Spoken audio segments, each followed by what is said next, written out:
Vous écoutez la radio des Français dans le monde.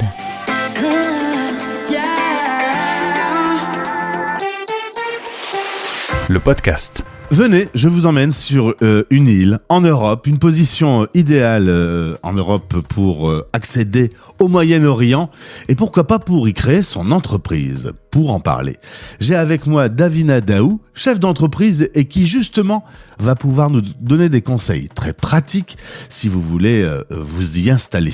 Bonjour Davina. Bonjour Gauthier, merci pour ton temps aujourd'hui. Merci de répondre à nos questions. On a eu l'occasion de parler ensemble de Nicosie Accueil. Tu en es la présidente, ça fait partie du réseau FIAF. D'ailleurs, avoir un réseau francophone lorsqu'on arrive à Chypre, tu penses que c'est complètement obligatoire ? Oui, c'est pour ça d'ailleurs que c'était important pour moi de le relancer parce qu'on c'est vraiment beaucoup d'entraide et à la fois au niveau personnel mais aussi au niveau professionnel quand on a pas mal de questions à se poser et qu'on ne sait pas par où commencer ou comment ça se passe. Alors justement, avant de parler d'entreprendre, on va parler simplement d'y vivre. Est-ce que tu peux nous rappeler où se trouve Chypre et voilà les grandes informations si on veut décider d'y vivre? Alors Chypre, moi je suis dans la partie grecque, chypriote, partie européenne et Chypre est localisée à la porte du Moyen-Orient, mais tout aussi en Europe. Donc ça a une géographie, un emplacement géographiquement très important pour beaucoup de gens ou bien de Français qui sont à l'étranger. Et avec les nouvelles facilités de transport aérien, etc., c'est quand même vraiment facile d'aller soit sur le Moyen-Orient, soit en Europe, soit en France. On est quand même bien localisé pour ça. Et tu me parles d'une qualité de vie sur Chypre, la météo, le savoir-vivre. On se sent quasi vite en vacances, tu m'as dit. Oui, c'est ça. On a toujours un peu l'impression d'être en vacances à Chypre. Moi, j'ai besoin de 30 minutes pour arriver au bord de la mer, mais il y a quand même une qualité de vie très méditerranéenne où tout est un petit peu... On prend le temps de prendre le temps... ça fait du bien aussi. Le climat qui est toujours très très agréable, il fait très souvent beau à Chypre et on est quand même sur une île à la fin, donc c'est assez agréable. Quand tu as terminé ton boulot, 30 minutes de voiture et hop, t'es à la mer. Ouais, c'est ça, exactement. Et puis les week-ends, c'est facile. Et après, il y a d'autres choses que la mer, mais c'est vrai qu'il y a quand même une qualité de vie. Il y a peu de stress, peu d'embouteillage. On est quand même bien ici, bien lotis. Et pour s'y installer, on en avait parlé dans le podcast concernant Nicosie Accueil. On rappelle que c'est en Europe. Il y a donc un certain nombre de procédures simplifiées et le pays même a tendance à encore simplifier la simplification parce que ils veulent attirer du monde, notamment depuis le Brexit anglais, par exemple. Et oui, c'est ça. En fait, le gouvernement de Chypre est en train de développer différentes façons d'attirer les entrepreneurs à Chypre. Donc à la fois sur le côté fiscal, donc ils vont essayer de faire des avantages fiscaux qu'on n'aura peut-être pas dans d'autres pays. Ils vont faciliter la création d'entreprises, donc le processus de création d'entreprise, et ils vont aussi faciliter, et ça se voit de plus en plus, l'accès au marché européen. Donc on est comme je disais pas très loin des portes aussi de l'Europe, mais du Moyen-Orient. Donc ça, c'est des procédures qui facilitent et qui donnent envie en fait aux Français de venir s'installer là.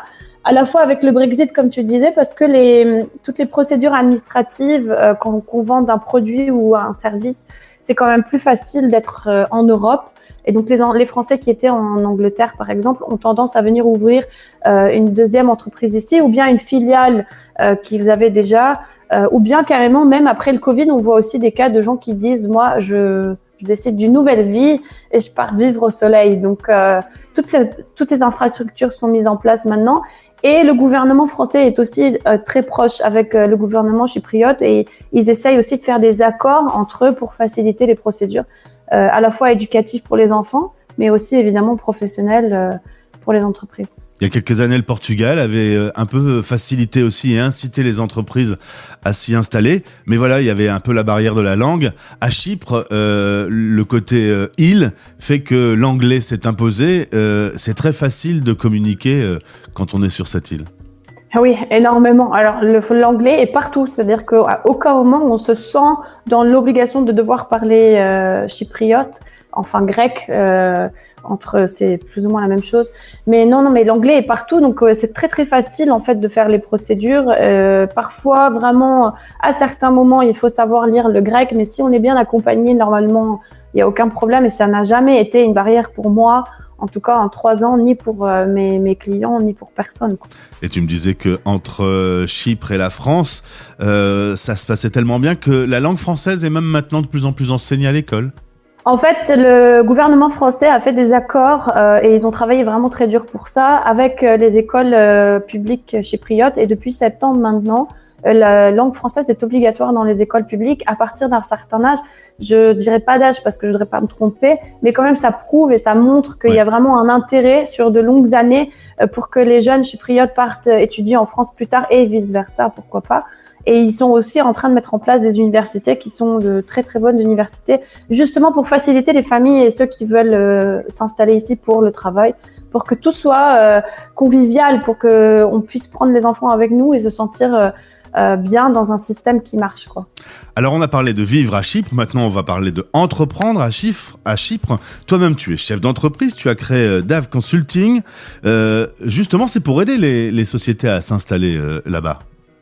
Oui, j'ai effectivement créé cette entreprise. Au début, je suis venue m'installer avec mon mari où on a créé une entreprise de médecine intégrative où on parle français pour aider les gens, mais c'était pas suffisant. Il fallait vraiment que j'aide les Français à trouver un moyen de faciliter les procédures davantage parce que j'ai rencontré des difficultés moi-même pour différents sujets sur les procédures. J'ai pas toujours été bien orientée et je me suis dit qu'il fallait vraiment faire quelque chose. Donc aujourd'hui, le but de créer DAV Consulting, c'était d'avoir accès pour les solopreneurs, les entrepreneurs et les PME à des informations plus rapides, plus efficaces. Donc on vous fait gagner du temps, de l'argent, des prises de tête aussi sur des sujets qui sont finalement faciles pour nous quand on connaît le système.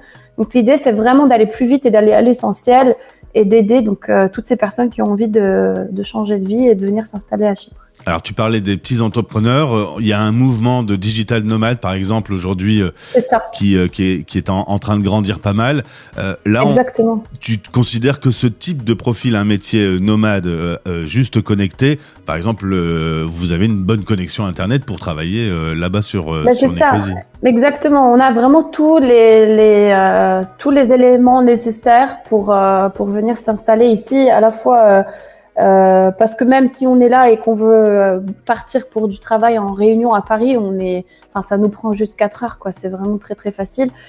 Et parce que on a évidemment la qualité de vie, je crois qu'on a la chance ici d'avoir la possibilité de se concentrer sur le travail et de perdre moins de temps à essayer de se déplacer ou bien à rentrer dans des procédures et vraiment faire ce qu'on aime le plus, quoi. Côté avantages fiscaux, tu m'as dit que c'était une zone tax-friendly.